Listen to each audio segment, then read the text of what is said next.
Imagine uma pessoa que faz uma viagem muito longa, com grande mudança de fuso horário. Os horários de comer e dormir serão drasticamente alterados e alguns sintomas como insônia, falta de atenção, irritabilidade e mesmo mudança de hábitos intestinais podem surgir. Em geral, para cada hora de diferença é necessário um dia de adaptação. Por exemplo, em uma viagem do Rio de Janeiro até Milão, normalmente o horário real é alterado em 4 horas. Isso significa que serão necessários aproximadamente 4 dias para uma adaptação completa. Os horários têm relação com o movimento de rotação da Terra, que determina os dias e as noites. Veja, quando numa determinada cidade o Sol está mais alto no céu, a gente diz que essa cidade está no seu meio-dia solar. As cidades que estão localizadas no mesmo meridiano têm todas o meio-dia solar ao mesmo tempo. Isso significa também que elas têm o que a gente chama de mesma hora verdadeira ao longo de todo o dia. Já as cidades que estão em meridianos diferentes têm diferentes horas verdadeiras. Bom, mas se para cada meridiano a gente fosse ter uma hora diferente, ia ser uma baita confusão de horários. Você pensou muito bem. O movimento de rotação leva 24 horas e a Terra gira 360 graus ao longo desse período. Os fusos horários, que definem a hora oficial de cada região, foram estabelecidos a partir de 24 gomos delimitados por 2 meridianos com 15 graus de diferença um do outro. Veja, dentro de cada uma dessas 24 regiões, pode haver horas verdadeiras diferentes, já que a gente tem localidades em meridianos distintos. Além disso, a hora oficial, ou hora do relógio, não respeita exatamente os gomos dados pelos meridianos. Quer dizer, ela sofre alterações determinadas por cada país. Como você vê, a gente tem que estar atento. A hora oficial não coincide exatamente com a hora verdadeira. Por exemplo, o meio-dia solar nem sempre acontece ao meio-dia, quer dizer, às 12 horas.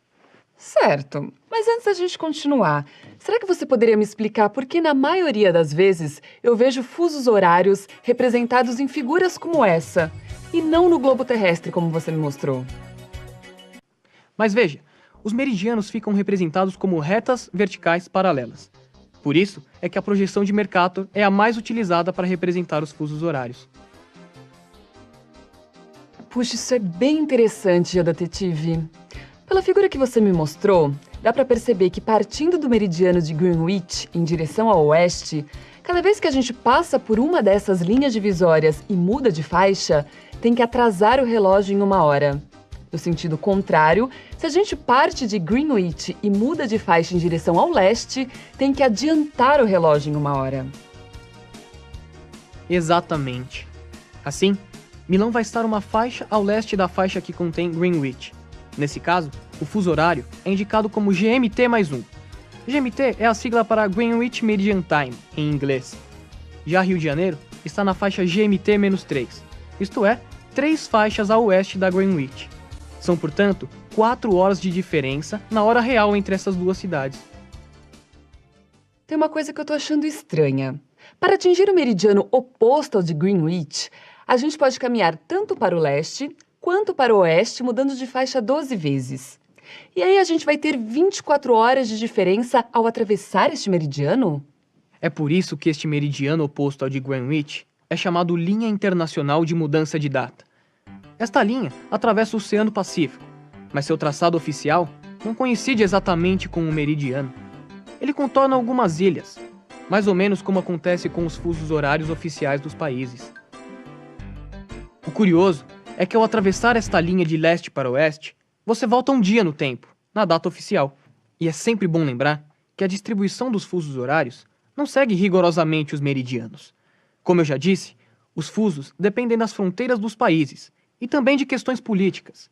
Assim, há países que adotam um fuso translado, de meia hora, e também tem casos como o da China, que adota um único fuso horário, embora pudesse adotar 4. No Brasil, são adotados atualmente 3 fusos horários, e a divisão oficial desses fusos é pautada pelos limites territoriais dos estados, de modo que também não coincide com os meridianos defasados de 15 graus.